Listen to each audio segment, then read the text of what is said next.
Hola, buenos días. ¿Qué tal? Muy buenos días, bienvenidas a todos y todos. Gracias por estar aquí. Vamos a esperar un par de minutitos a que den las 9 para poder dar inicio, ¿sí? Muchas gracias por acompañarnos.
Ahora sí, Adriana.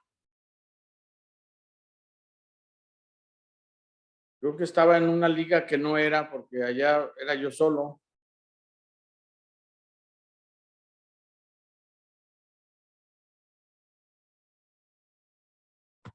Muy bien, pues ahora sí vamos a dar inicio a esta última capacitación de servidores públicos.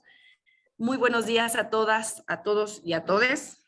Gracias por acompañarnos estos 3 años a lo largo de este programa de capacitación a servidores públicos como garantes de derecho de la niñez y de la adolescencia. Y bueno, como primer punto, quiero presentarles a mi jefe, el secretario general de gobierno, que muchos de ustedes le conocen, quien nos va a dar un mensaje de bienvenida antes de dar inicio con esta última capacitación. Licenciado Enrique Morán Faz, adelante con su mensaje. Bueno, pues muchísimas gracias a todas y a todos los que están en esta sesión, a Adriana por esta labor tan constante y con tanta, no solamente asiduidad, de decir, estuvo presente en todos los temas y en todos los asuntos de CIPINA, sino haber puesto, como dicen, el corazón en el trabajo. O sea, felicidades, Adriana, y a todos los que han estado participando en esto. Sin duda alguna, se ha dejado una presencia de CIPINA Aguascalientes muy en alto a nivel nacional, y no solo por las reuniones de coordinación, sino por este tipo de trabajo que es sembrar ideas, sembrar conceptos, concientizar de las realidades que viven los niños, las niñas y los adolescentes en nuestro país y en particular en Aguascalientes. No se puede querer lo que no se conoce. No puede uno hacer acciones correctivas cuando no conoce el diagnóstico de las situaciones que viven estos niños.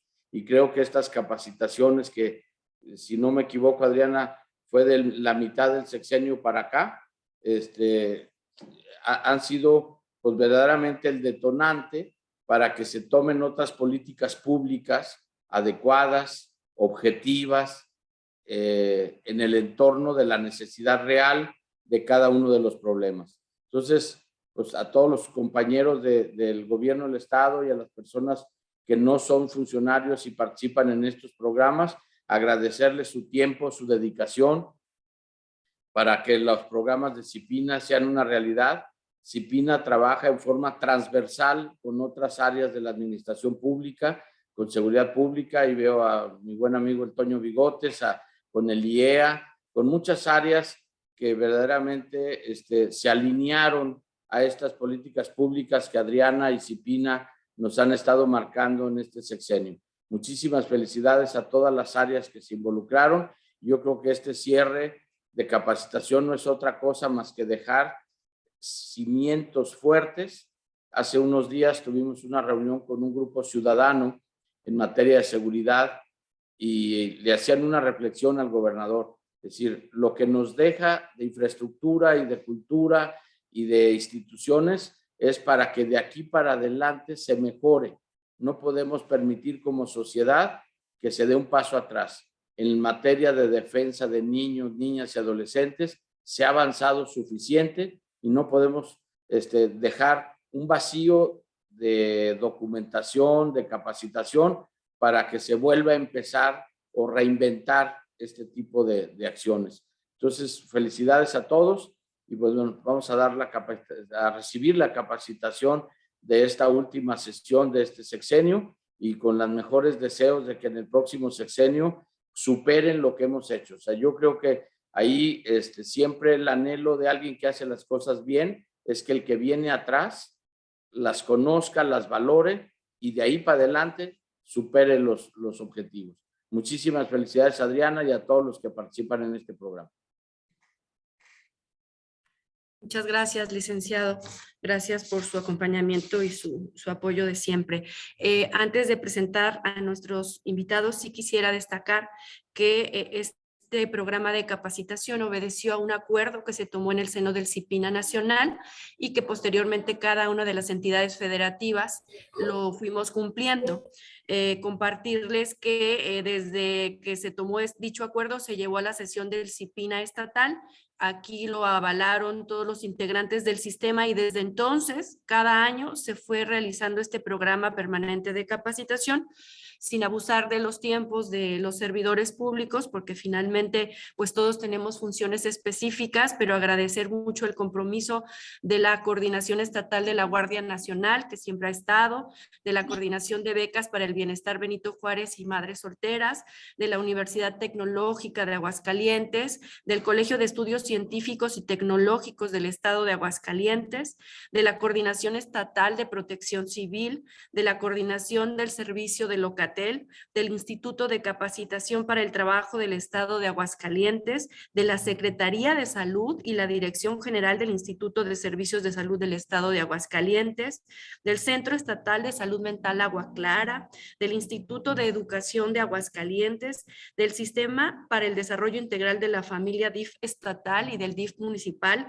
desde luego de mis queridísimos aliados de la Procuraduría de Protección de Derechos de Niñas, Niños y Adolescentes, de la Delegación de Relaciones Exteriores, que muchas veces incluso su titular, el delegado, ha estado en las capacitaciones, lo cual valoramos muchísimo, de la Universidad Politécnica de Aguascalientes, de la Escuela Normal de Aguascalientes, de la Coordinación Territorial para los Servicios Educativos de CONAFE en Aguascalientes, de la Fiscalía General del Estado, de la Universidad Metropolitana de Aguascalientes, de la Dirección General Administrativa de la Secretaría General de Gobierno, de la Secretaría General de Gobierno y su titular, de la Universidad Tecnológica El Retoño, Universidad Tecnológica de Calvillo, Universidad Tecnológica del Norte de Aguascalientes, de la Delegación de Programas para el Desarrollo en el Estado de Aguascalientes, de la Secretaría de Administración de Gobierno del Estado, del ISSSTE, del Instituto Mexicano del Seguro Social, del Instituto Aguascalentense de la Juventud,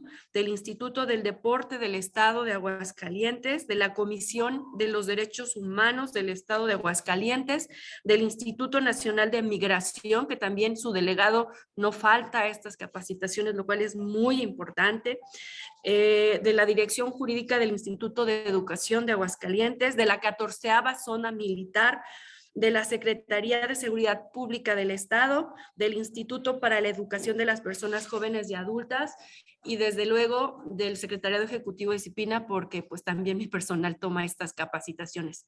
Esto es importante que lo destacara, nunca lo habíamos mencionado, tenemos muchos años viéndonos, pero no habíamos hecho la presentación al menos así. Entonces les agradezco infinitamente y como siguiente punto del orden del día, bueno, quiero decirles que hoy tenemos dos expositores increíbles, activistas de reconocida trayectoria y no podría ser una cosa diferente para el cierre de este curso de capacitación. Les quiero compartir que esta mañana nos acompaña el licenciado Juan Martín Pérez García. Él es coordinador de Tejiendo Redes Infancia de América Latina y el Caribe y nos acompaña también la ciudadana Camila Olín Pérez Murcio. Ella es presidenta del colectivo Evaluación Justa, que es el primer colectivo a nivel nacional que se integra por niñas, niños y adolescentes de todo el país. Entonces, para no seguir retrasando tanto porque luego soy bien rollera, ya saben. Le quiero ceder la voz primeramente a Juan Martín, posteriormente estaremos escuchando a Camila. Y bueno, querido Juan Martín, gracias por acompañarnos nuevamente. Compartirles que Juan Martín Pérez García, además de ser coordinador de Tejiendo Redes Infancia en América Latina y el Caribe, bueno, pues es defensor de derechos humanos, especialmente de derechos de la infancia y poblaciones callejeras. Es psicólogo por la Escuela Nacional de Estudios Profesionales de Zaragoza de la Universidad Nacional Autónoma de México, formador y conferencista internacional, exdirector de la Red por los Derechos de la Infancia en México. Él fue uno de los idealistas que impulsó la Ley General de Protección de Derechos de Niñas, Niños y Adolescentes. Le tocó el cabildeo, le tocó convencer senadoras y senadores, diputados federales y diputadas federales. En aquellos entonces, en el 2014, esta ley se aprobó por unanimidad. Fue una iniciativa que salió de la sociedad civil, que salió de Redim y de otras instituciones, de otras organizaciones, perdón, y que gracias a ese trabajo tan importante de cabildeo, de compromiso, de amor por la infancia y la adolescencia, es que hoy tenemos una ley y que gracias a esa ley hoy existe CIPINA y hoy las niñas, niños y adolescentes de México son considerados sujetos de derecho.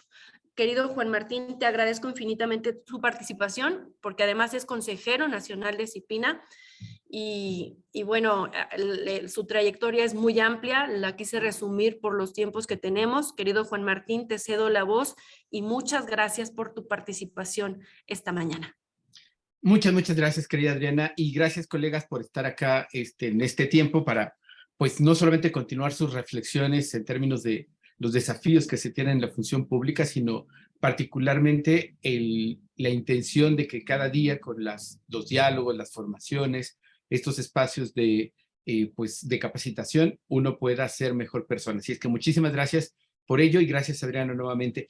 Me han solicitado conversar con ustedes acerca del papel de los servidores públicos como garantes de derechos y esto cómo afectó con el COVID a niños, niñas y adolescentes.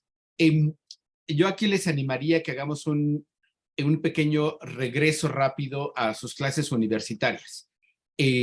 ¿Recuerdan ustedes en esta formación universitaria que nos recordaban o nos explicaban que el garante de derechos, perdón, me voy a ir un poquito antes, nuestro país o nuestro Estado-nación, México, tiene digamos, un marco normativo, la Constitución y otros serie de leyes, las propias constituciones estatales de los 32 entidades federativas, que nos permiten entonces tener como los acuerdos generales de lo que es como somos como país.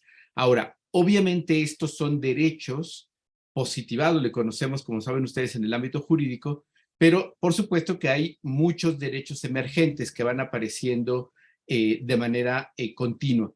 Y precisamente cuando estamos hablando del Estado como garante de derechos, implica que tiene bajo su responsabilidad y dominio el presupuesto público, la fuerza del Estado, llámese Fuerzas Armadas, policías y demás, también la posibilidad de interpretar la ley y de ejecutar. Entonces, la responsabilidad como Estado garante se comparte en términos de derechos humanos con entidades corresponsables, que serían instituciones que no son Estado, pero que tienen un rango de institucionalidad. Seguramente recordarán también que esto se considera así a las familias como institución, no en lo individual, sino como grandes instituciones o la institución familiar. También entrarían las iglesias, no son Estado, pero son instituciones establecidas. También entrarían, por ejemplo, las organizaciones sociales, como nosotros, desde activismos no lucrativas, de asistencia, en la gran diversidad. Y también entrarían las empresas. No son Estado, pero tienen un rango de institucionalidad. Y hay otras más que, para no hacerlo muy amplio, no entraríamos, pero les estoy identificando como el Estado como garante, las entidades o instituciones corresponsables, iglesias, empresas, la institución familiar, las organizaciones y los titulares de derechos, en el concepto jurídico, somos las personas en lo individual.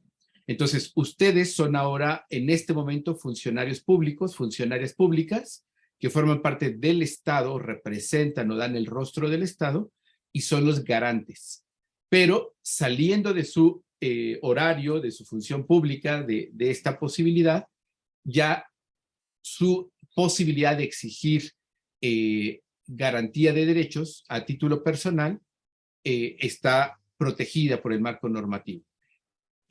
Esto es central cuando estamos hablando de la función pública, porque cuando estamos reflexionando sobre el Estado como garante, si esto no lo tenemos claro, en ocasiones nos llegamos a confundir o a pensar que nuestra interpretación personal, lo que yo crea como persona, es en consecuencia lo que se va a hacer como acción de Estado. Si usted regresa nuevamente a estos principios básicos del derecho, suena bien, o sea, es decir, esto es lo que está en papel. En la vida real, esto no está sucediendo y en muchas ocasiones es el criterio personal, el sistema de creencias personales y las culturas que tenemos lo que predomina en la acción pública. Le voy a poner varios ejemplos. ¿Ustedes han escuchado o les ha tocado conversar o recibir quejas de la Comisión Estatal de Derechos Humanos? Bueno, este es un elemento muy concreto de cuando estas quejas que se presentan, las y los ciudadanos tenemos derecho a solicitar que este organismo público autónomo, en este caso en la entidad, sería una comisión de derechos humanos a nivel nacional y en cada una de ellas, solicitar su intervención porque yo entiendo que me están violentando mis derechos. Esto viene aquí en el sentido de que este organismo público autónomo tiene que investigar y tiene que concluir si esto ocurrió una recomendación. ¿Quiénes son en el estado de Aguascalientes las instituciones del estado que más reciben quejas? ¿Alguien tiene esta información? Sí, Rodrigo, te escuchamos. Perdón, Adriana, sí, adelante. No, Rodrigo es de la comisión, le cedo la respuesta. Yo sí la sé, pero él lo sabe mejor. Gracias, Ana. Rodrigo, dinos cuáles son las instituciones que más reciben quejas, no recomendaciones, quejas.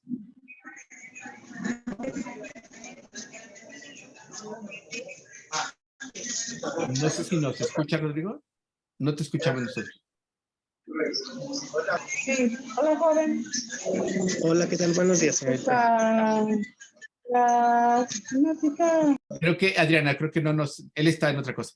Sí, bueno, las instituciones que más quejas reciben ante la Comisión de Derechos Humanos en el estado de Aguascalientes es la Policía Municipal y la Policía Estatal. Gracias, Adriana. Pero muy poquito, muy poquito. Bueno, ese es tema nacional, pero hay, además ratifico, perdón, Adriana, policía ahí. ¿Cuál es el segundo? Policía municipal y policía estatal, en ese orden, y las principales causales son por los protocolos de detención. Eso es, gracias. Argumentan que fueron detenidos. Sí. Sí, muchísimas gracias. Además de que es el que ocupa el primer lugar en todo el país, también están los servicios de salud, los hospitales. Bueno, ¿por qué es importante hablar? Mira, tenemos aquí, piensen al policía municipal o estatal o al trabajador o trabajadora social en la ventanilla del hospital público. Está servidor o servidora pública, funcionario público, está la persona, en este caso el titular del derecho, y el gran problema de una buena parte de estas quejas, que no necesariamente son recomendaciones, es que el funcionario, la funcionaria pública no está cumpliendo con la ley, la está interpretando o incluso tiene circulares administrativas que él obedece o que esta persona está atendiendo porque su jefe o su jefa se lo indicó en una circular, incluso hay documentos que son violatorios a la Constitución. ¿Han oído esa expresión que circular mata Constitución o derecho constitucional? Claramente es un absurdo, eso no puede pasar, pero la vida real, la vida cotidiana de la función pública es que no atienden la Constitución, y lo digo con todo respeto, pero les puedo asegurar que más de la mitad de las y los funcionarios públicos en este país no han leído la Constitución. Y no es responsabilidad directa de las y los funcionarios, es del Estado, porque un elemento central que todas y todos en la función pública tendrían que conocer es el marco normativo. Y por supuesto no es para que hagas un diplomado, sería fantástico, pero no sé si en Aguascalientes tienen el servicio, ¿cómo se llama la carrera profesional? ¿Cómo le llaman allá? ¿Programas de servicio público profesional? de seguridad, creo que es la carrera de policiología, si no me equivoco, compañeros. Toñito, ¿sí se Y llama así? en otros ámbitos, además de la policía, el servicio profesional de carrera, le llaman en algunos lugares. Sí, es correcto, así se llama. ¿Y en qué áreas está este servicio profesional de carrera? Si no me equivoco, Sergio Serna, en el Instituto de Educación, ¿verdad? No sé si se refiere a carrera del magisterio, o sea que cambió. No, esa es otra formación. Miren, el servicio público de carrera, que puede tener distintos nombres en los estados, y lamentablemente no es un tema nacional, sino que esto depende de los gobiernos estatales y dentro de ello de las instituciones específicas. Por ejemplo, les pongo un caso. La Comisión de Derechos Humanos de la Ciudad de México, desde hace ya muchos años, instauró el servicio público, el servicio profesional de carrera. Y eso significa que están recibiendo formación permanente, evaluaciones constantes, que van a verse vinculadas con sus ascensos para garantizar que quien vaya ascendiendo en la función pública no solamente esté preparado, sino también tenga los elementos para hacerlo y, por supuesto, los beneficios laborales que significa este tema. En muchos estados existe algo similar, tiene distintos nombres, pero precisamente lo que se busca con esto es profesionalizar el servicio público.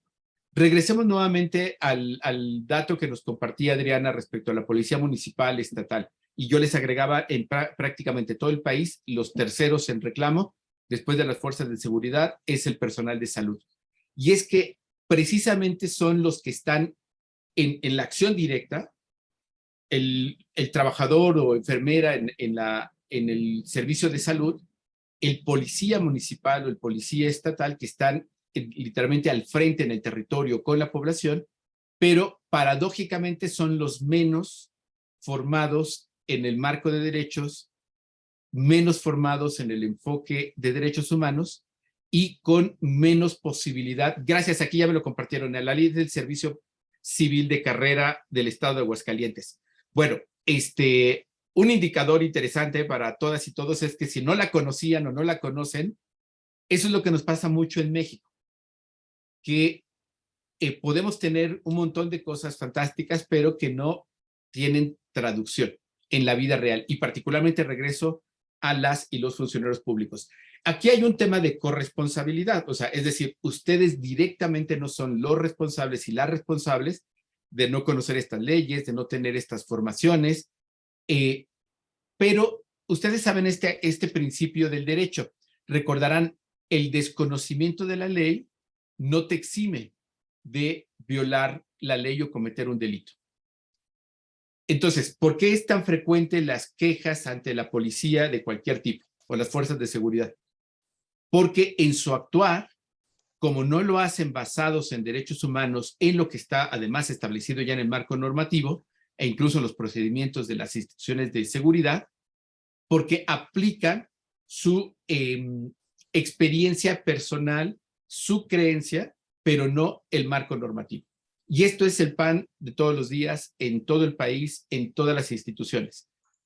Y esto nuevamente nos lleva a desafiarnos respecto a la posibilidad de reconocer que el Estado es garante, pero que el Estado se integra por personas, por instituciones, y que si no invertimos en el Estado, los resultados que vamos a tener no van a ser fantásticos. Y bueno, por supuesto, aquí quiero precisar, el Estado es amplio, es diverso. Les cuento que, bueno, es un poco vergonzoso a nivel internacional, pero saben ustedes que México, como Estado-nación, es parte de la Organización de Estado, perdón, de la OCDE, de la Organización para el Desarrollo Económico, que tiene a las 20 economías más grandes del mundo y tiene asociados, hay muchos más ahora que son como invitados, pero México seguramente saben que es la economía número 14 del mundo. Y por flujo económico podríamos llegar a ser la 12ª economía del mundo. Ahora, el tema es que cuando nos comparamos con indicadores de esos 20 economías o 20 países que integran la OCDE, la Organización para la Cooperación y el Desarrollo Económico, ocupamos siempre los últimos lugares en desarrollo social o en términos de bienestar de los habitantes de estos países.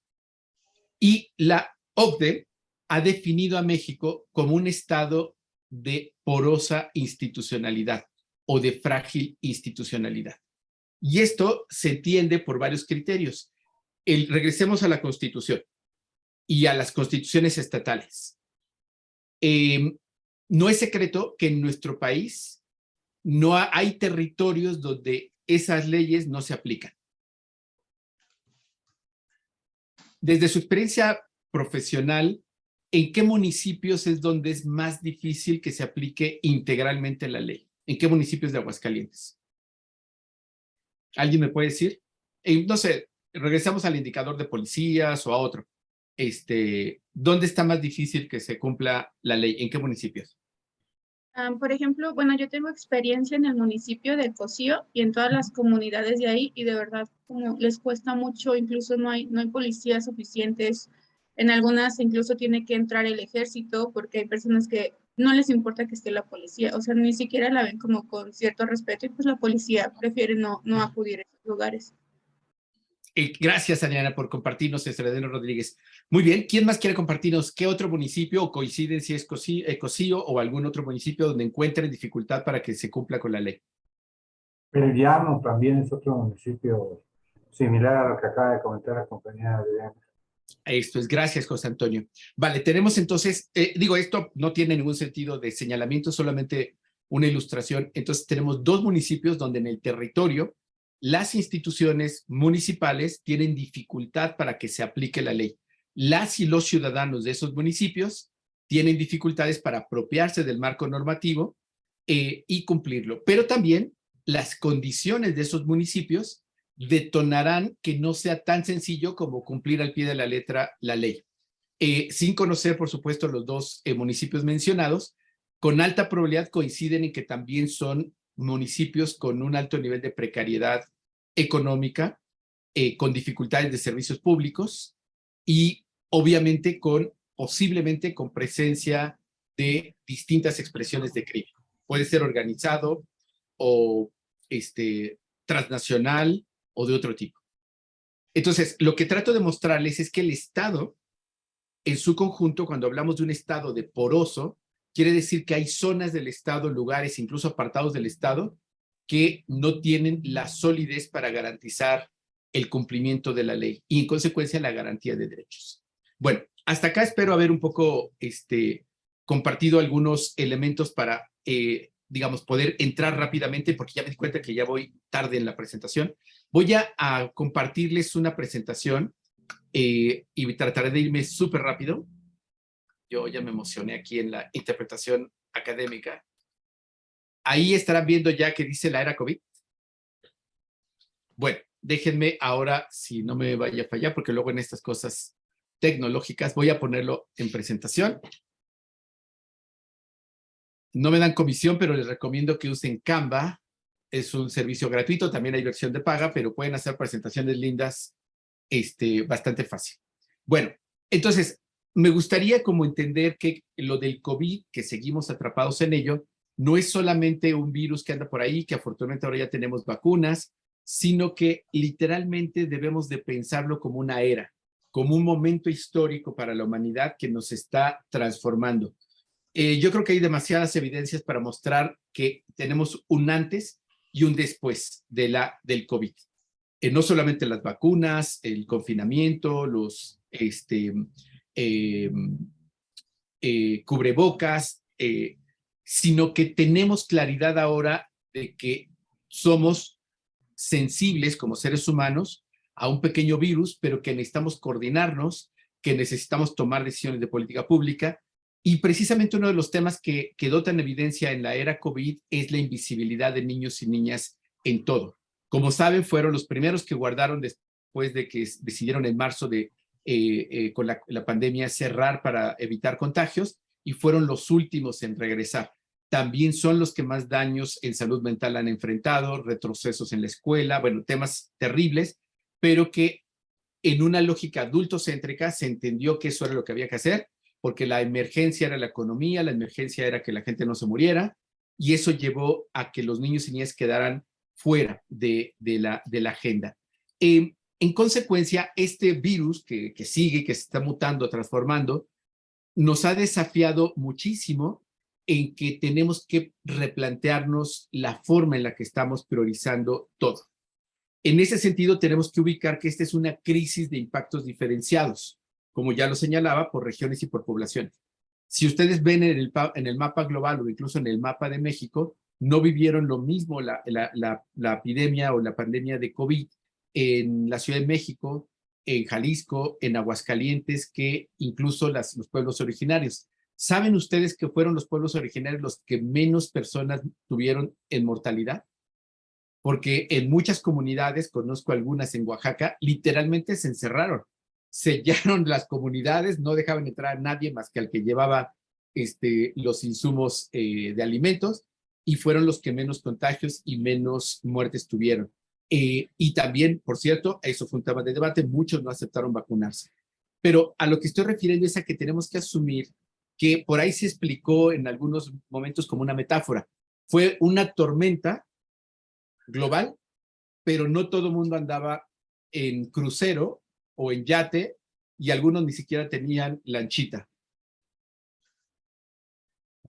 Esta mención de que el código postal está determinando el proyecto de futuro es un poco dura, pero es bastante real. Regresemos a los dos municipios, Cocío y El Llano. Ese código postal hace diferente a vivir en la propia capital de Aguascalientes, o si piensan en la Ciudad de México.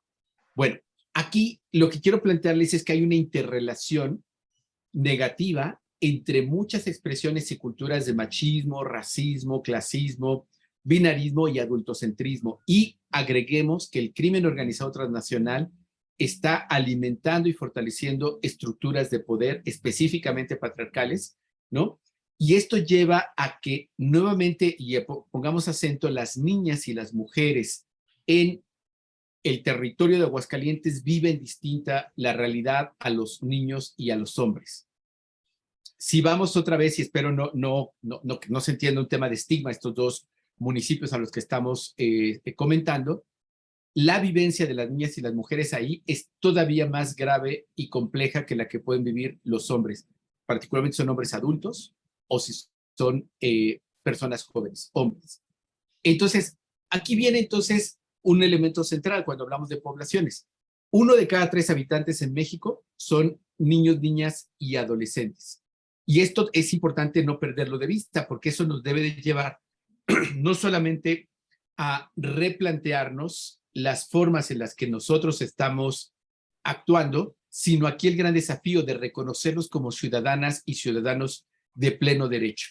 Y esto la primera pregunta es, y aquí Adriana después les podrá contar un poquito, es que lamentablemente no estamos reconociendo que niños, niñas y adolescentes son ciudadanas y ciudadanos, y esto significa que les estamos negando la garantía de derechos en lo cotidiano. Les pongo 3 ejemplos muy puntuales, y Camila nos va a ayudar a mostrar algunos temas. Fueron los niños, niñas y adolescentes los últimos en ser vacunados. ¿Por qué fueron los últimos en ser vacunados? ¿Ustedes tienen alguna alguna idea muy rápida? ¿Por qué creen que los niños y niñas fueron los últimos en ser vacunados? ¿Quién nos quiere contar? Una hipótesis, no tiene que ser evidencia, por favor. Hola, buenos días. Lo que pasa es que al principio los niños eran los menos afectados. Al principio se detectó que las personas de tercera edad pues eran las más afectadas por el COVID. Así es, ese fue un argumento inicial, que después la Organización Mundial de la Salud dijo, a ver, cuidado, no solamente es que, vamos a aclararnos, son los que menos mortalidad tienen, pero también tienen efectos o secuelas y también pueden morir. ¿Saben ustedes que en México han muerto más de 1,000 niños y niñas por COVID? Sí, por favor, Sergio, te escuchamos. Gracias. Yo tengo una teoría muy personal, igual no tengo ningún fundamento.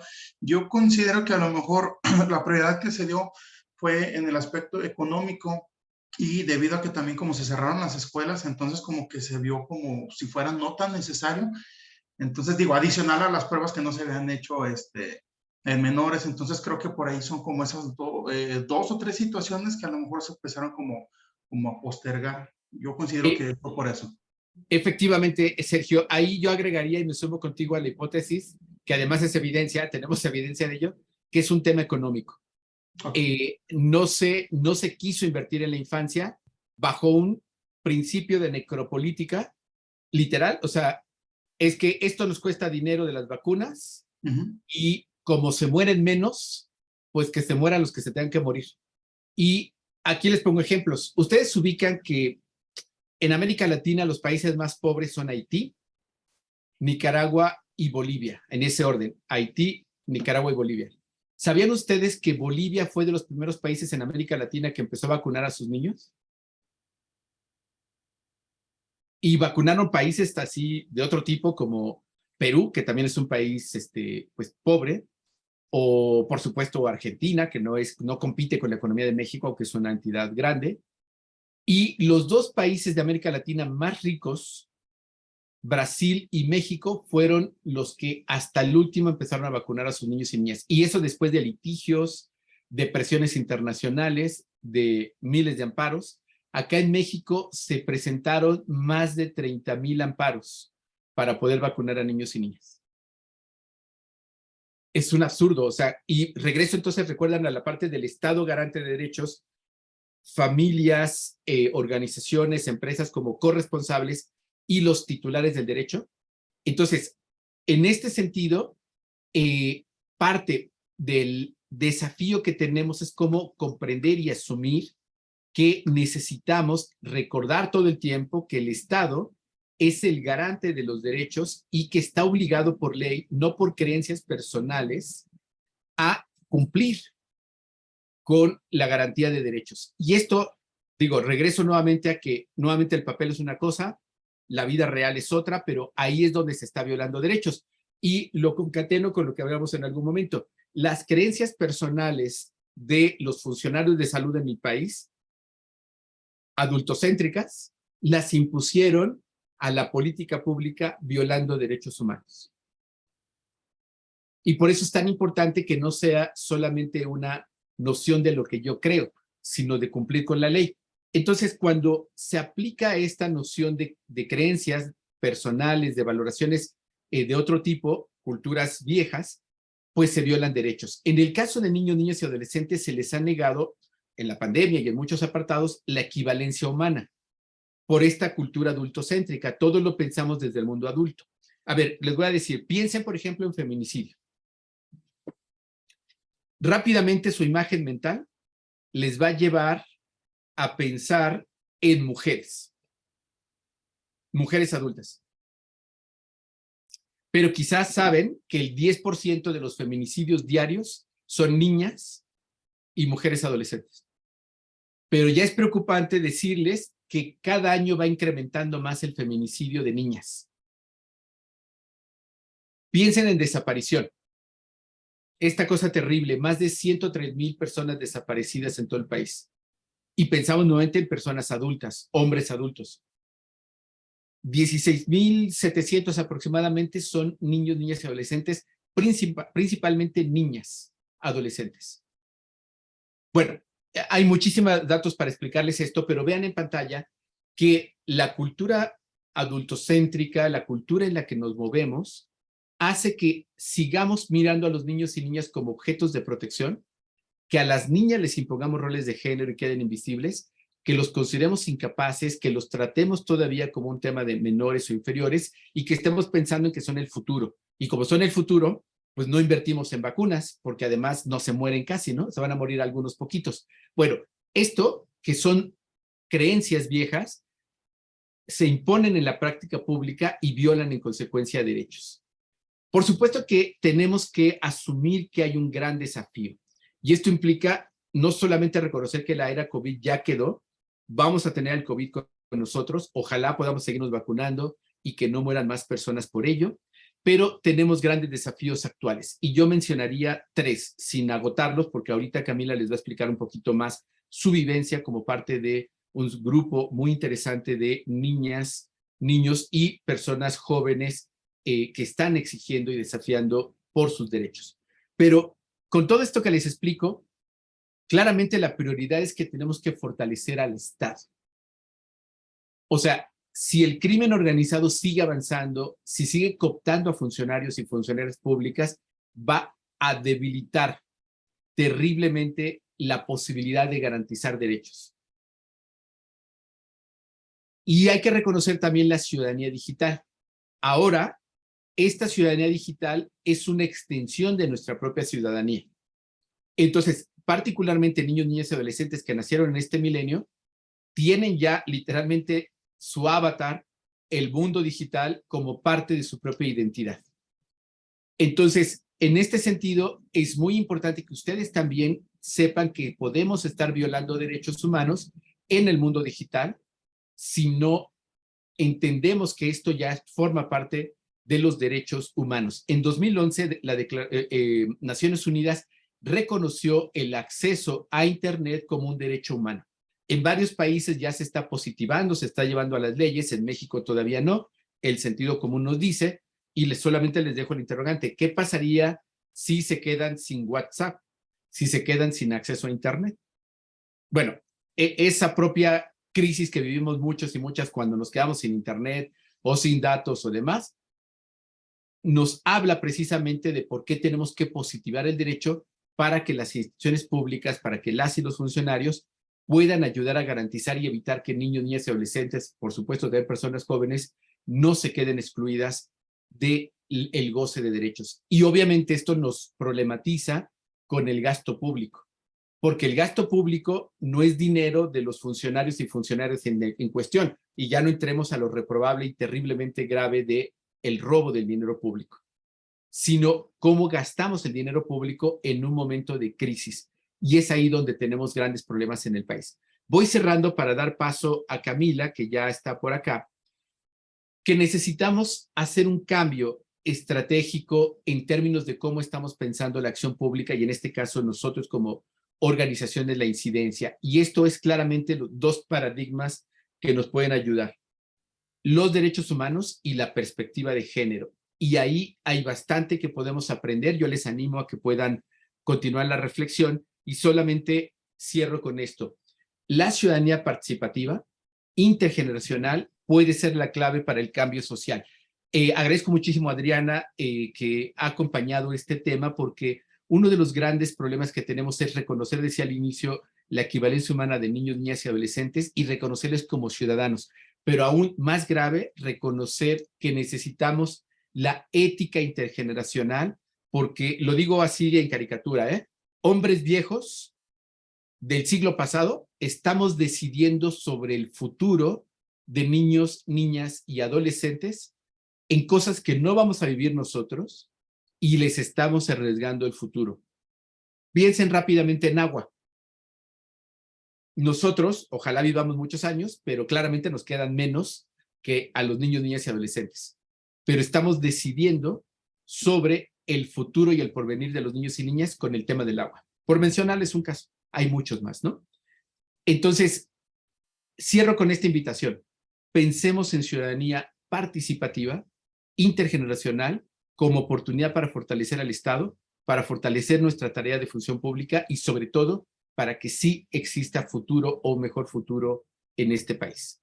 Dejo aquí para que Camila Olín, que está con nosotros, pueda pues darnos algunos ejemplos, reflexiones sobre ello y muchísimas gracias, Adriana, por esta invitación. Muchísimas gracias, querido Juan Martín. Y como se habrán dado cuenta, además de una capacitación, pues él contagia su compromiso, ¿no? Eso es lo más importante, porque todo lo que ya nos habló de los retos que enfrentan los niños por nuestras posturas adultocéntricas, añádanle que ya existe una ley para protegerlos y que no existe la capacitación suficiente, excepto en Aguascalientes, que ahí vamos, ahí vamos. Y además las creencias individuales de quienes ocupan los cargos públicos, que eso no debe involucrarse en el tema de leyes. Y bueno, mientras pasaba todo esto que Juan Martín nos narra durante el COVID,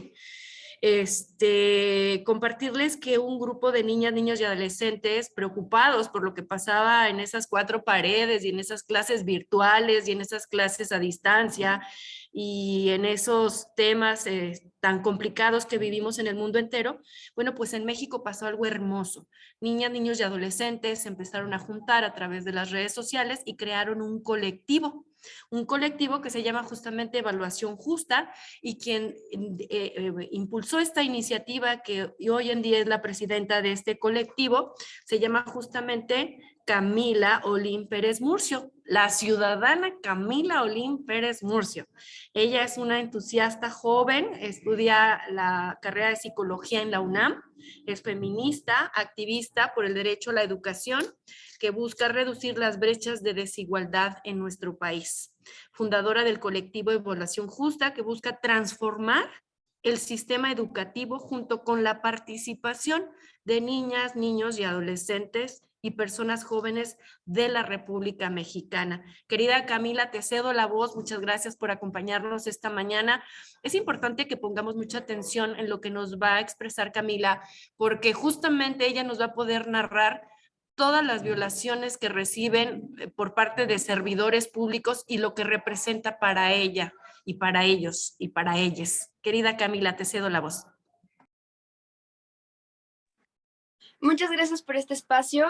Me gustaría comenzar explicándoles que muchas veces niñas, niños, adolescentes no sabemos que podemos empezar en el activismo, y esto enrede porque el propio adultocentrismo nos va diciendo que como somos menores de edad no tenemos voz y no podemos participar en temas que nos competen. Entre ellos, incluso desde los temas más cerrados como es un aula de clases. Solo puedes participar cuando vas a decir lo que el profesor o profesora quiere que digas respecto a una clase. Usualmente está este miedo de si dices algo que no va con lo que, no sé, con las ideologías políticas inclusive del profesor o profesora, hay represión. Ante esto, pues vivimos con esto toda nuestra vida, en nuestra casa, incluso nuestra mamá nos dice, yo soy la persona adulta aquí, tú no tienes voz aquí, y nos vamos criando con esto. Las generaciones pasadas estuvo aún más fuerte porque aunque ahorita todavía sigue habiendo educación con golpes, antes no había o sea, no se visibilizaba el hecho de que la educación con golpes, y no había tantos estudios de todas las afectaciones cognitivas que traían este tipo de educación, o bueno, de violencia disfrazado de educación a la niñez y adolescencia. Ante esto, pues podemos decir que el adultocentrismo es algo que hemos ido arrastrando desde junto con el propio machismo, con el propio clasismo y con el propio racismo. Sin embargo, yo me cuestiono por qué casi nadie habla del adultocentrismo. Es decir, en redes sociales, en las organizaciones sociales, siempre están hablando sobre el clasismo, sobre el racismo, sobre el machismo, pero casi nunca se menciona el adultocentrismo. Porque hablamos de que niñas y adolescentes somos una de las poblaciones más invisibilizadas y más vulnerables en cuanto al sentido del sistema patriarcal. Y con esto de vulnerables, hablo de que también se nos toma como solamente objetos de protección. De hecho, ha sido como un recorrido histórico hasta el punto en el que empezamos a ser consideradas como sujetos pues con voz y con participación. Sin embargo, esto se sigue manteniendo solamente en círculos muy cerrados y pues no es como de conocimiento público, de conocimiento general, lo cual es bastante preocupante porque tampoco llega incluso con servidores públicos.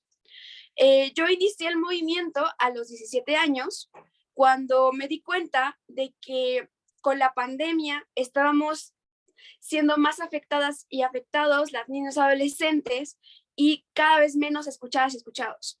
Es decir, no podíamos quejarnos, nunca nadie nos preguntó, nunca nadie nos avisó, ningún servidor público se dirigió a niñez y adolescencia y nos dijo explícitamente ustedes se van a quedar en casa y ahora pues pasamos a la modalidad a distancia.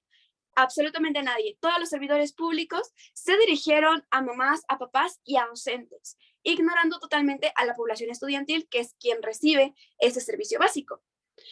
Ante esto, pues empieza este conflicto en el que te empiezas a dar cuenta de que, bueno, también llegó la adolescencia, es una etapa muy importante de cambio, especialmente pues está esta ruptura de incluso cambio social.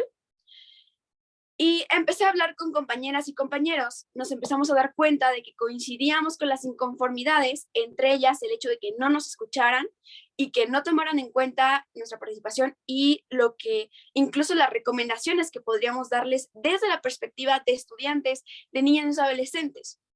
Ante esto llega el dilema de, ok, ¿qué pasa si nosotras como niños y adolescentes de repente decidiéramos sobre los servicios de salud que va a recibir la población de la tercera edad? Obviamente no tendría ningún sentido. Entonces, ¿por qué solamente un grupo de personas adultas tiene que decidir absolutamente todo sobre las niñas y adolescentes? Ante este dilema, estos cuestionamientos, empezamos a darnos cuenta de que realmente para progresar no solo en la educación, que era como el tema más pertinente en ese momento, porque pues ya sobrevivíamos antes de la pandemia al sistema educativo, pero ahora teníamos que sobrevivir no solo al sistema educativo, sino a la crisis económica, al desastre incluso en salud mental. Ahora ya teníamos que sobrevivir a más cosas y la educación se volvió aún más complicada y hubo un masivo abandono escolar. Como estudiantes, obviamente nos preocupábamos por nuestras compañeras, por nuestros compañeros y nuestros círculos más cercanos. Y ante esto, pues propusimos diálogos intergeneracionales con la Secretaría de Educación Pública. Queríamos que esto pues se llevara de la forma más amena y que se buscaran resolutivas, asertivas, pero en conjunto con la propia comunidad estudiantil. Lamentablemente, la Secretaría de Educación Pública, ya estamos a 2 años de pedirles el diálogo intergeneracional y siguen sin querer darnos ni siquiera un diálogo pequeño. Nos dieron por ahí un espacio, sin embargo, solo fue como, les escuchamos, cumplimos como autoridades y bye. Eso no es ni siquiera escucha, porque no tomaron en cuenta nuestras preocupaciones, nuestras propuestas y pues nada más nos enviaron un papel de nosotros tenemos ya programas, ya tenemos esto, ustedes, su opinión realmente no es importante en estos casos, ni en ningún otro, créanme. Para las autoridades es muy, muy difícil empezar a ver a niñez y adolescencia como sujetos de derecho que tienen pues el derecho a la participación activa y también como sujetos de propuestas de alternativas. El problema con esto es que esto no solo va retrocediendo en el enfoque de derechos humanos, sino que nos está violentando todos los días. Desde el tema más pequeño de la propia escuela en el que no te dejan participar sobre un tema de política porque eres niña ni adolescente, o sea, te manipulan, tú no tienes una opinión propia, hasta los temas más amplios que incluyen la transformación completa de nuestro sistema educativo. Todo el mundo habla sobre lo mal o ya ambigua que es nuestra educación, pero es muy difícil que las autoridades realmente tomen en cuenta a estos cambios, porque todo el tiempo están haciendo reformas educativas, que nuevos protocolos, que nuevas cosas, pero nunca incluyen a la propia comunidad estudiantil. Entonces, claramente, pues los programas y todas sus reformas educativas no aportan gran cosa a la población. Posteriormente, después de insistir 2 años y estar ahí insistiendo de, oigan, es un diálogo, o sea, es un diálogo intergeneracional. No les estamos pidiendo todavía la reestructuración del sistema educativo, sino queremos que lo revisemos en conjunto, o sea, autoridades, docencias, niños y adolescentes y pues madres, padres de familia. Mucha resistencia y pues nos decían que iba a haber sobrerepresentación de niños y adolescentes si estábamos en el diálogo. Y claramente, como no somos ciudadanas o ciudadanos ante la Constitución mexicana de forma explícita, pues tampoco podemos exigir esta participación, o sea, no hay forma de que la Constitución nos respalde en estos aspectos y la SEP se justifica con eso. Entonces, la mayoría del colectivo son menores de edad y pues ante esta problemática con la propia Constitución, pues obviamente después nos encontramos con la senadora que nos abrió apertura en el Senado, donde propusimos 2 iniciativas de reformas, una a la Constitución mexicana, que es precisamente la ciudadanía, para niños y adolescentes antes de los 18 años. Y la segunda, que es a la Ley General de Educación, que es que la participación de niños y adolescentes se incluya en estas reuniones que se hacen a fin de mes, que son los días en el que faltábamos, porque pues obviamente no nos quieren en las reuniones de adultos cuando deciden todo sobre el presupuesto y cómo se va a organizar nuestra escuela, donde convivimos, donde aprendemos y donde pues teóricamente nos tienen que brindar un servicio de calidad y obviamente donde no cuenta nuestra opinión. Entonces, lo que propusimos es precisamente esto, obviamente con otros temas de salud mental, en conjunto con autoridades de salud, etcétera, pero lo central es la participación. Y el problema es que en el caso, por ejemplo, de ciudadanía, no es que estamos pidiendo que nos traten como adultos o ser adultos, solo estamos pidiendo que el Estado nos reconozca como ciudadanas y ciudadanos y por ende nos permita espacios de participación en temas que nos competen, como es en este caso la educación, o incluso en casos de salud, etcétera, con servicios básicos que siempre son decididos y pues las tomas de decisiones, incluso a las personas a las que se dirigen para informar sobre cambios, es adultos. El problema con esto es que al no, bueno, todavía no sabemos cómo va a proceder lo de las iniciativas de reformas que propusimos, pero una de las preocupaciones de que no logremos la ciudadanía para niños y adolescentes es que vamos a seguir con una ciudadanía muy escasa o muy mal formada, porque la participación y todo esto se va aprendiendo. No es como que de un día para otro sepamos participar, de un día para otro sepamos cómo desarrollar nuestra ciudadanía, cómo aprovecharla, sino que es algo que tenemos que ir aprendiendo desde temprana edad y que podemos ejercer desde cualquier edad. Y esto puede que haya un conflicto con los procesos cognitivos, pero créanme que los procesos cognitivos tienen más relación con la estimulación social, con el contexto en el que nos encontramos, a solo definirlo a edades, ¿no? Piaget, esto es lo que planteaba, aunque planteaba ciertas edades estandarizadas para el desarrollo o los estadios cognitivos, realmente, bueno, de lo que se ha ido investigando es que depende más del contexto social y de la estimulación que se reciba de los entornos. Entonces, reducirlo solo a una cuestión de edad llega a ser discriminatorio. Por eso, lo que planteamos es que la ciudadanía se vaya practicando a lo largo de nuestra vida y no solo a partir de cumplir los 18 años, que pues ni siquiera hemos terminado como tal de desarrollarnos, de hecho. Y obviamente fomentar la participación, porque esto va a solidificar un Estado, y no solo eso, sino que como ya mencionaba Joel Martín, solemos ver a la niñez y adolescencia como el futuro. El problema es que solamente viendo al futuro no estamos haciendo algo en el presente para llegar a ese futuro. Y el problema de esto es que entonces vemos a la niñez y adolescencia como algo para depositar y algo que nos dé después, olvidando que son personas, son sujetos de derecho y no son pues solo el futuro, sino que somos el presente. Y en el caso, por ejemplo, de la iniciativa de reforma a la Ley General de Educación, es brindarle espacios de participación a las niñas y adolescentes cuya participación siempre ha sido limitada por las autoridades por la justificación de que menores de edad. Y menores de edad, menos autoridad. Esto también da apertura a que vayan aprendiendo a la participación, a empezar a organizarse, a comunicarse entre estudiantes y puedan exigir sus propios derechos, que puedan exigir la mejora de sus servicios básicos y de temas que les competen, cosa que nunca nos enseñan y que pues al mismo tiempo nos va dividiendo como sociedad. Entonces al final tenemos ciudadanías y un Estado débil, sin bases, y esto pues no va a un muy buen escenario.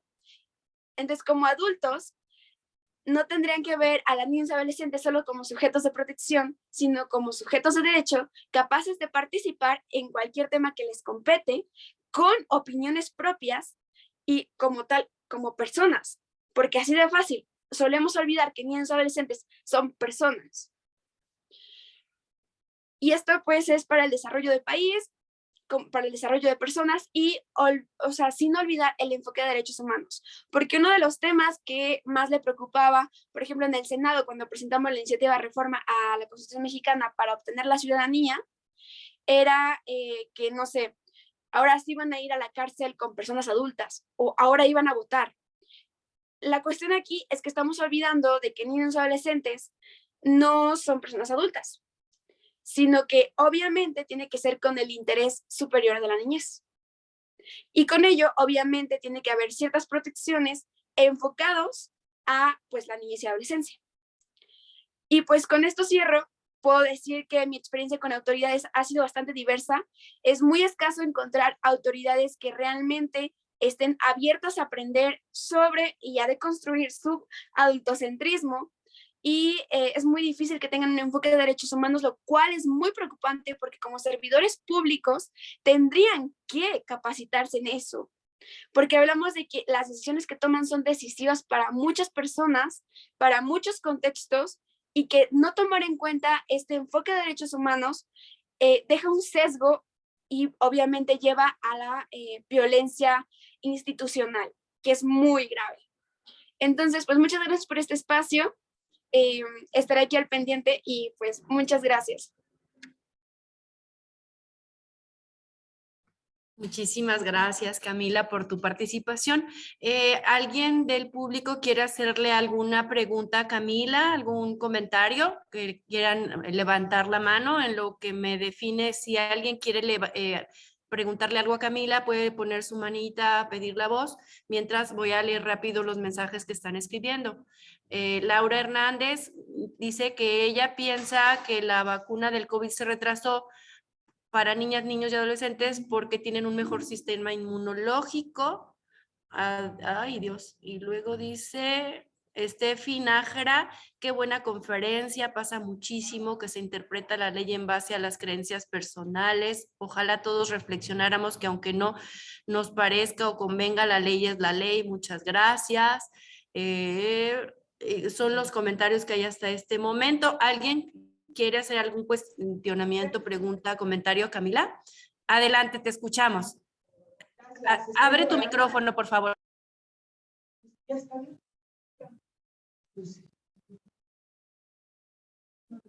Hola, hola, ¿sí me escucharán?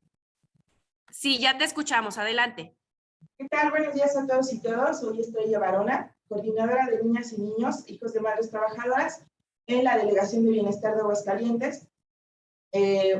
La participación que quiero dar es para felicitar a Camila. Vaya, te estaba escuchando, pero inevitablemente me metí a tu perfil de Instagram. Veo que eres de la UNAM igual que yo, y me recordabas mucho cuando yo era estudiante de Prepa 5 y me involucré en el activismo estudiantil.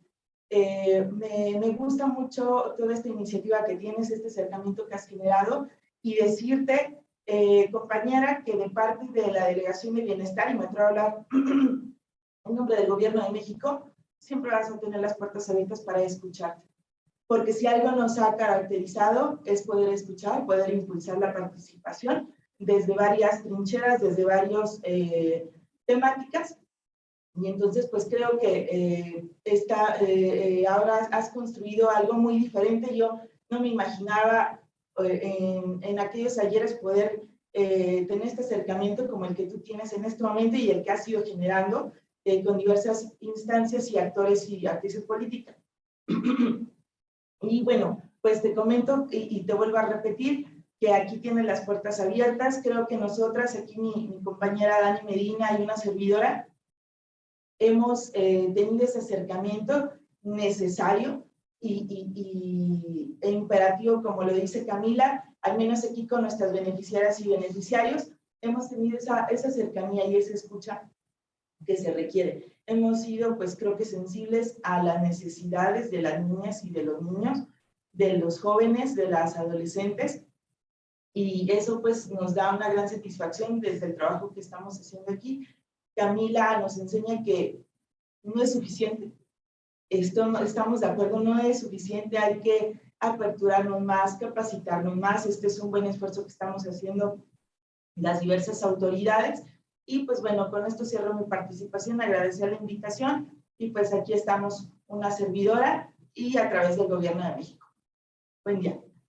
Muchísimas gracias. Bueno, pues abrimos el espacio por si hubiera algunas preguntas para nuestros expositores Juan Martín y Camila, que se encuentran conectados aún. Hay un espacio para hacer preguntas. No sé si alguien más quiera tener alguna intervención, algún cuestionamiento, comentario. Sergio, Serna, Toño, por ahí que los veo conectados. Adriana Rodríguez, no sé, ¿alguien de ustedes quiere hacer alguna pregunta o comentario? Sí, bueno, algo muy breve, yo solamente felicitar a Camila, la verdad es que creo que esa es una frase que me llama mucho la atención y creo que podríamos hacer como esa reivindicación que siempre se dice, es que la niñez y adolescencia es el futuro. Pues sí, pero si lo vemos como un futuro que hay cuando llegue y no estamos haciendo nada, creo que podríamos hacer como ese cambio de paradigma en el cual de sí somos, digo, si bien es obvio que son el futuro, pero también creo que esa parte importante de somos el presente, estamos aquí, visualiza, invierte y atiende. Creo que yo me quedaría con esa frasecita así, que es muy, muy importante. Bueno, felicitar a Camila por todo lo que ha realizado. La verdad tiene mucha facilidad de palabra y adicional a ello, pues bueno, todo el trabajo que ha hecho, no solamente es la palabra, también a maestro Juan Martín, pues también agradecer, la verdad es que son espacios, también a ti, Adrianita, espacios muy importantes donde el conocimiento que se brinda, la verdad es que lo hemos compartido aquí con mi grupo de trabajo, han sido capacitaciones muy buenas, muy objetivas, muy prácticas, y creo que ese es un tema muy importante que nos da herramientas en el día a día. Lejos de complicar algo que sea como muy estructurado, que algo que no puedas aplicar, yo creo que estas capacitaciones han sido muy bien diseñadas, muy bien enfocadas, y creo que se ha reflejado en el trabajo con los niños, ¿no? En el trato. Sería todo. Muchísimas gracias y excelente día a todos. Un gusto saludarles. Muchas gracias, Sergio. ¿Alguien más tiene algún comentario que pueda hacer uso de la voz en este momento?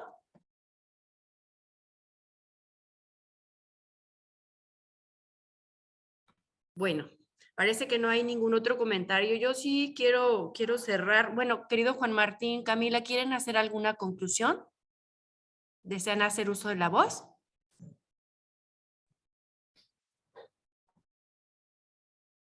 Bueno, yo nada más pues invitarles a que nos sigan en nuestras redes sociales. Subimos contenido sobre enfoque de derechos humanos enfocado en niñez y adolescencia. Y pues hay muy poquito contenido en redes sociales sobre el adultocentrismo. Entonces estamos intentando fomentar ese tipo de contenido.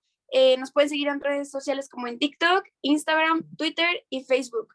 En todas nos encontramos como Evaluación Justa. Pues yo sí, además de invitarles a que sigan a Evaluación Justa, creo que esa es la clave, pues es como hacer el esfuerzo personal y la decisión personal de atrevernos a mirar un poco diferente, ¿no? En esto que Camila insistió con el adultocentrismo, el machismo, y de a poquito, ¿no? Esto no es mágico, no se da de inmediato, pero recordar que sería fantástico que no ejerzan la función pública desde su sistema de creencias, por más avanzado que sea, sino desde la ley, ¿no? Y eso implica pues responsabilidad, porque las y los funcionarios que no cumplen con la ley están violando derechos, entonces, especialmente con niños y niñas, pues esto afecta su proyecto de futuro. Así es que muchísimas gracias y les felicito a todas y todos por todo este espacio de formación que tienen y bueno, confío que incluso con el cambio de gobierno se pueda mantener. Muchísimas gracias. Muchísimas gracias a Camila y a Juan Martín y a todas y todos ustedes por estar esta mañana en la última capacitación del programa de capacitación a servidores públicos en el estado de Aguascalientes, tanto de servidores del gobierno federal, estatal y municipal que han acompañado estas capacitaciones trimestrales en todo este tiempo.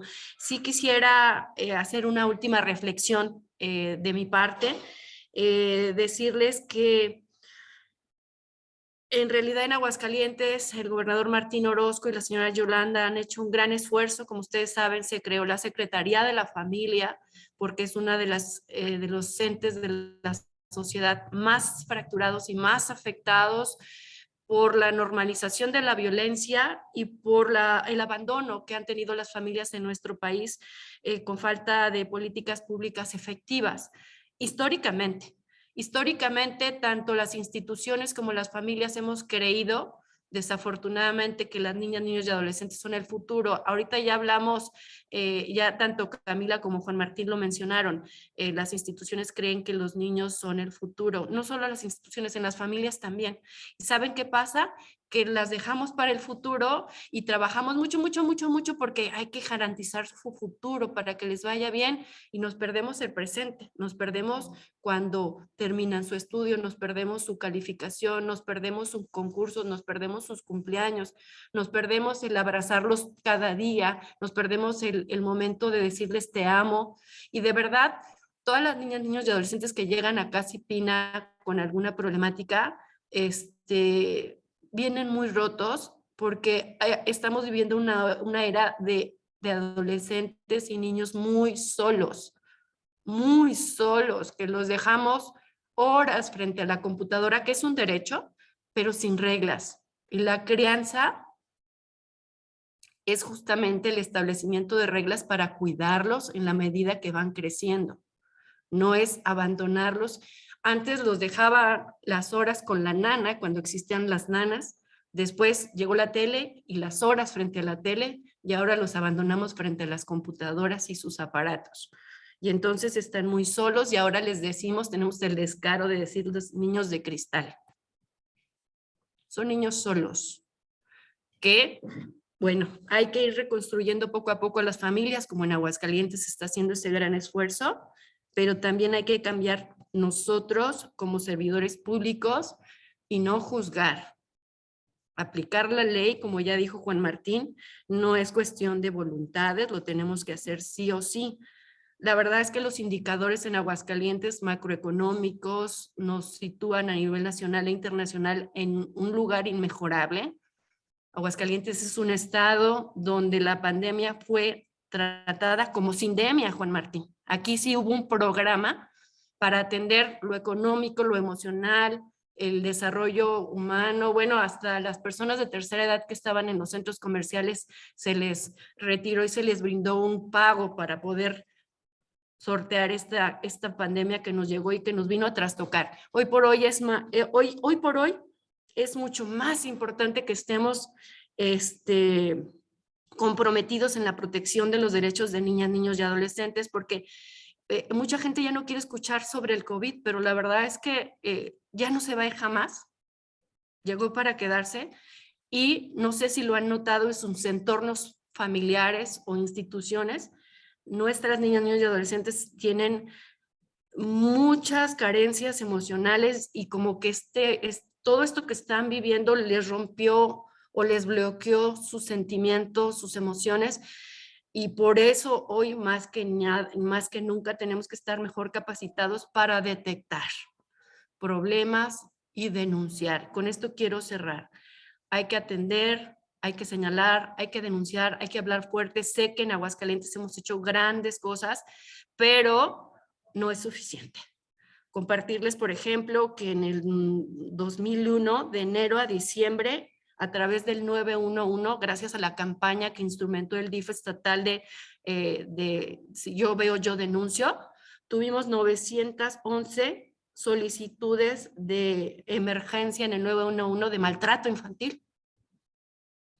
Podríamos decir, son muchas, son pocas, así fuera una llamada, es un niño que necesita atención y que finalmente el 911 dio la salida y canalización a la instancia pertinente. Entonces hay que tener unos ojos bien grandes para darnos cuenta de las grandes necesidades que tienen las niñas, niños y adolescentes en nuestro estado y acompañarlos, porque esa es nuestra obligación como servidores públicos, proteger sus derechos, acompañarlos y bueno, la verdad es que me gana la emoción. Gracias por todo Y bueno, yo sé que la mayoría de ustedes van a continuar en su gestión. Nosotros ya nos vamos el 30 de septiembre, pero estoy segura que todos estos programas de capacitación ya nos permiten ver el tema de niñez y adolescencia con unos lentes diferentes. Y esa es la gran ganancia de estos talleres. Querido Juan Martín, querida Camila, todos los compañeras y compañeros que están en este momento conectados, gracias. Y pues hasta pronto. Gracias. Que tengan un excelente viernes y fin de semana. Gracias. Hasta luego.